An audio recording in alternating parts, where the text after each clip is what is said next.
Bonjour à tous, c'est un grand plaisir de vous retrouver comme à chaque fois pour un nouvel épisode du podcast Entre deux mondes, le podcast qui fait le lien entre ma passion, la spiritualité, et mon métier passion, l'hypnose transpersonnelle. Hypnose qu'on appelle également hypnose spirituelle ou régressive, car dans l'idée de régression, en fait, il y a la notion d'aller explorer une ou plusieurs de vos vies antérieures durant la séance et sous état d'hypnose. Alors, chacune de ces vies antérieures, elle va vous apporter des enseignements, des compréhensions ou des ressources qui sont en résonance, qui font écho avec votre vie présente. Et donc le thème du jour de ce podcast, c'est ces fameuses vies antérieures.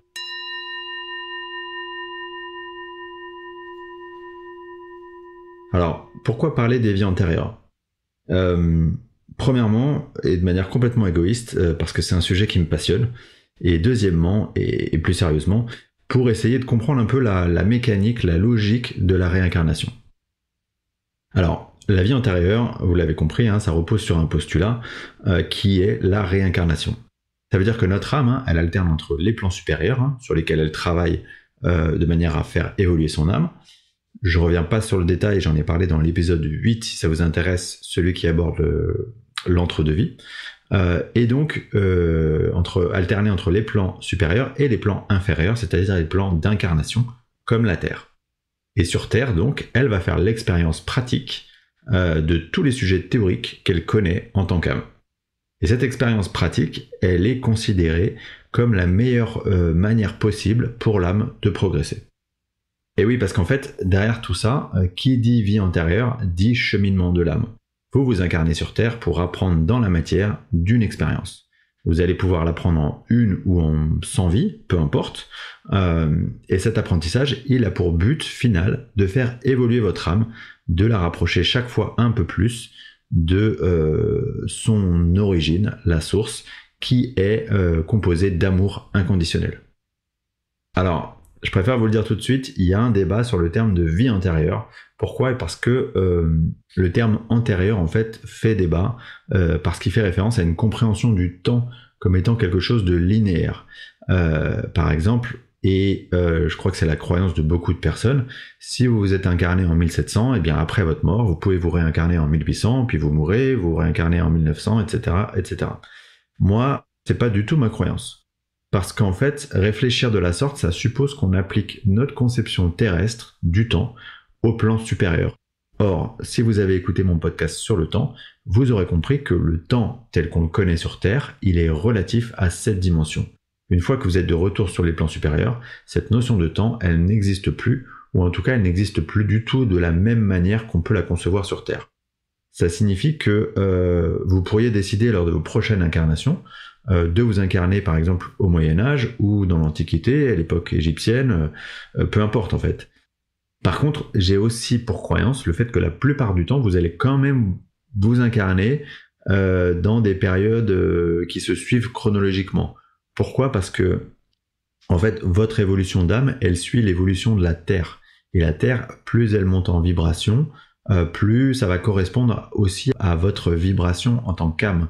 Donc quelque part, s'incarner dans une époque antérieure, c'est revenir à une époque où la vibration est beaucoup plus basse. Donc ça serait pas très cohérent avec votre évolution d'âme.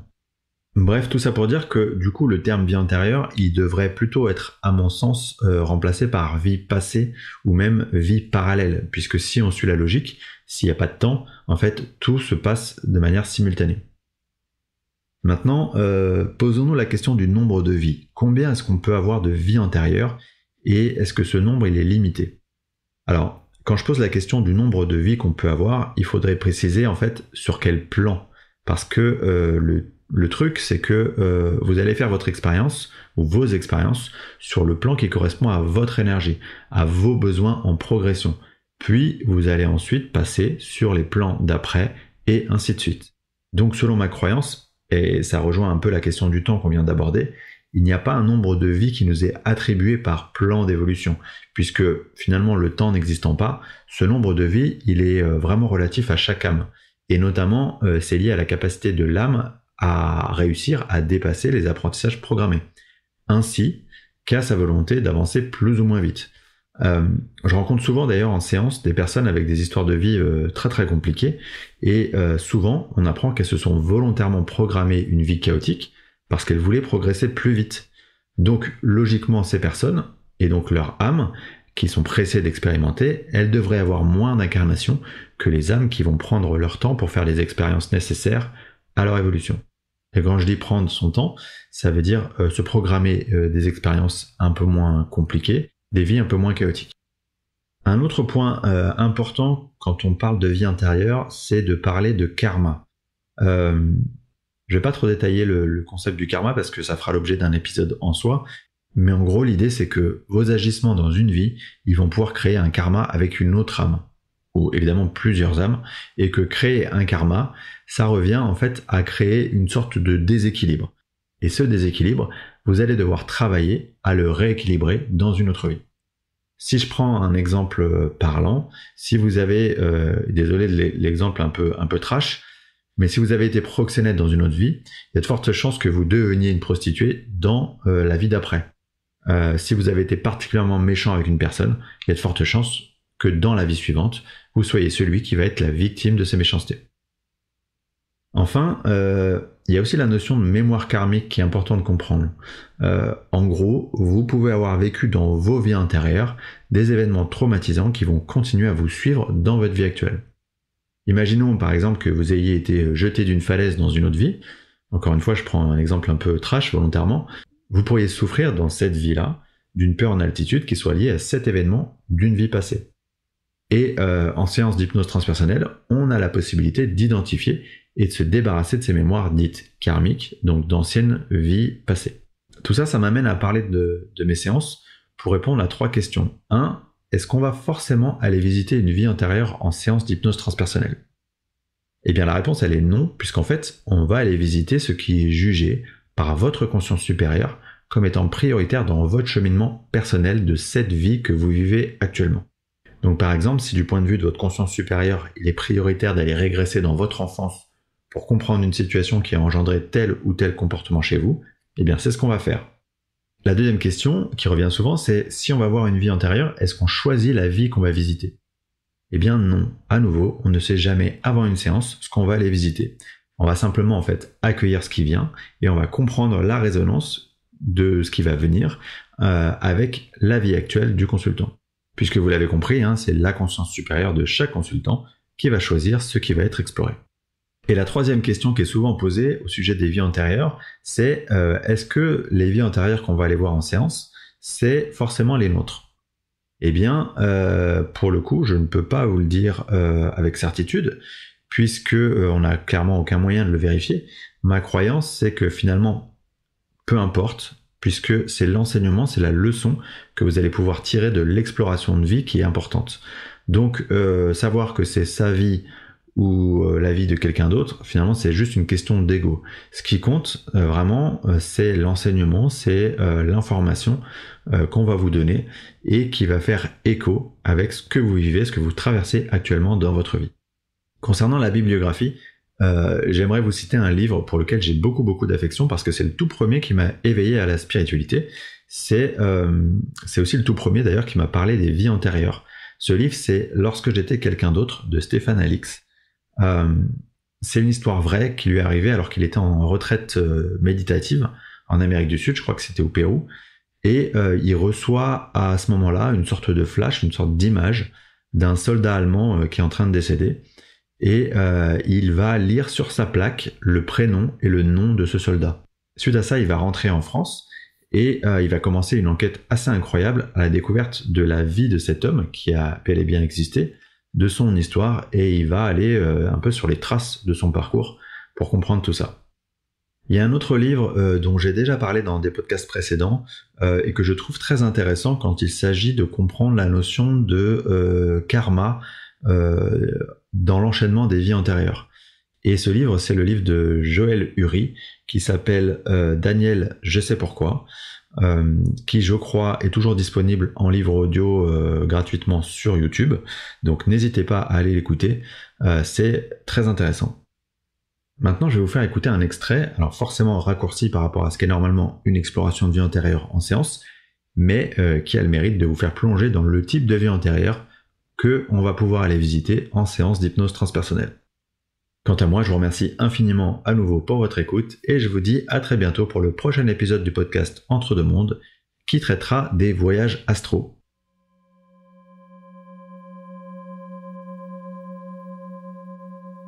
On me dit le mot Perse, empire Perse. persique ou un truc comme ça. D'accord. Euh, on est dans un endroit, on n'est pas encore descendu de la voiture. Dorothée veut prendre le temps, alors j'attends. Et au pied quand je regarde en dessous, c'est un marché. C'est des rues qui sont très étroites, c'est coloré et ça sent comme les épices. Ça sent, j'ai l'impression qu'on fait cuire de la viande pas loin. Et, euh, et Dorothée, elle a besoin d'être rassurée, alors je lui tends la main et ça va. Avec moi, elle veut bien descendre. D'accord. Et il y a un enfant qui vient. Ce qui est particulier chez cet enfant, c'est que il est métis, mais il a des grands yeux verts bleus magnifiques. Et, et il me prend la main et il dit, en fait, il me fait comprendre que c'est Dorothée, en fait. Ouais, c'est ça. Regarde. Et il faut qu'on court. Il court. Je lui prends la main, j'ai Dorothée derrière moi, je lui prends la main. Et on se faufile dans ce marché-là où t'as des gens qui appellent à ce qu'on achète leurs produits. J'ai l'impression qu'il y a comme des dromadaires ou des petits fennecs. J'ai l'impression que il y a des animaux, il y a des chats et on court. On s'arrête et il me demande d'aller à gauche. On le suit toujours et on passe un grillage, un petit grillage qui emmène dans un couloir très étroit. Les murs, ils doivent faire 3 mètres. C'est un peu étouffant, ce couloir. Et on prend une petite porte, il nous prévient, il dit, faites pas de bruit. On fait pas de bruit et on rentre. Et referme derrière lui. Et là, il y a des gens qui prient. Des gens qui prient. D'accord. C'est qui ces gens qui prient? C'est des gens, ils sont à moitié, ils prient de manière différente. T'en as qui sont en mode les jambes croisées. T'en as, ils sont accroupis. T'en as, ils sont debout, ils prient contre un mur. Ça chante. Je ne connais pas la langue. Hmm. Ça s'apparente un peu, je dirais, à de l'arabe ou de l'hébreu. J'arrive pas trop à ces connotations un peu. Du perse. La langue Oh, perse. j'imagine. Je sais pas à quoi ça ressemble. L'iranien. Possible, ouais. Mais en tout cas, c'est très coloré. Ça ressemble beaucoup à ce qui vient de l'Iran. Les femmes sont sublimes. Quelle est la raison pour laquelle il t'a emmené dans cet endroit, cet enfant? Il demande à Dorothée actuelle d'aller voir une femme. Et cette femme-là, elle est vêtue d'une grande robe blanche. Et elle veut se faire avorter. Ça vient de son père, en fait. Le bébé est de son... Enfin, c'est un inceste. Et elle veut pas du bébé. Elle en veut pas. Et, et le petit garçon, ah bah, Dorothée petit, demande à Dorothée grande de l'avorter. Et il dit, moi je peux pas le faire, je suis trop petit, mais toi tu peux le faire, tu sais comment faire. D'accord. Et, et elle a peur, hein, elle me regarde, elle me dit, mais je peux pas faire ça. Et je sais qu'elle doit le faire. Et, et la femme qui est devant elle la supplie.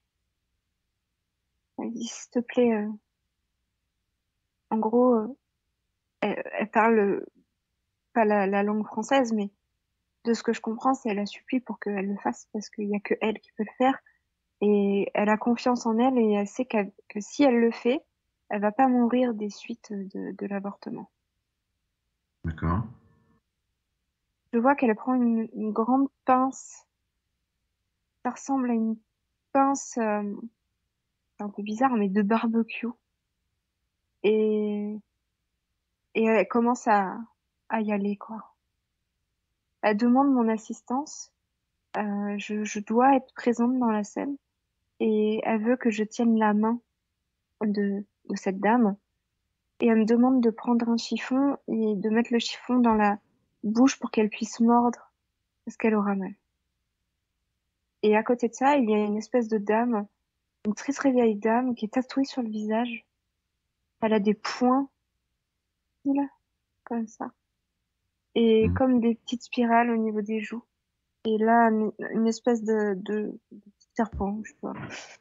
Comme une sorcière, j'ai envie de dire ça, Mm. qui prie et qui fait un espèce de rituel. Parce que c'est péché, en fait. Et C'est péché d'avorter, c'est ça? ouais, oh bah oui. D'accord. Et, et elle procède, en fait, à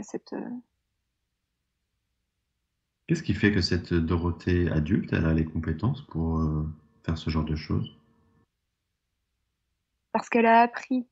En fait, il m'explique, Dorothée Petit, euh, que lui est trop petit pour faire ça et que Dorothée, elle sait comment faire, elle a appris.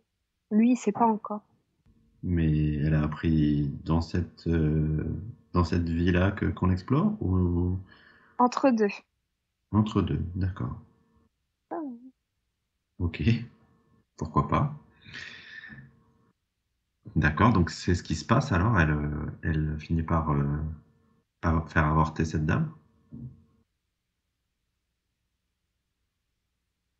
D'accord. Et Do- ouais. Dorothée n'est pas bien, hein. D'accord. En fait, il y a comme elle est pour le droit des femmes. Elle ne supporte pas que les hommes euh, aient ce pouvoir, cette pression sur les femmes, et elle le fait pour elle.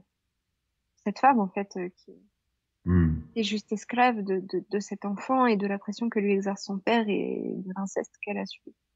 Et elle veut la libérer de ça, hein, même si c'est douloureux pour elle. Eh oui. D'accord. Donc c'est ça qui l'a motivée à l'aider, c'est ça? Oui. Hmm. Elle demande à cette femme qu'elle s'émancipe. Je sais pas pourquoi. Émancipe-toi. Elle lui dit pars, reste pas ici.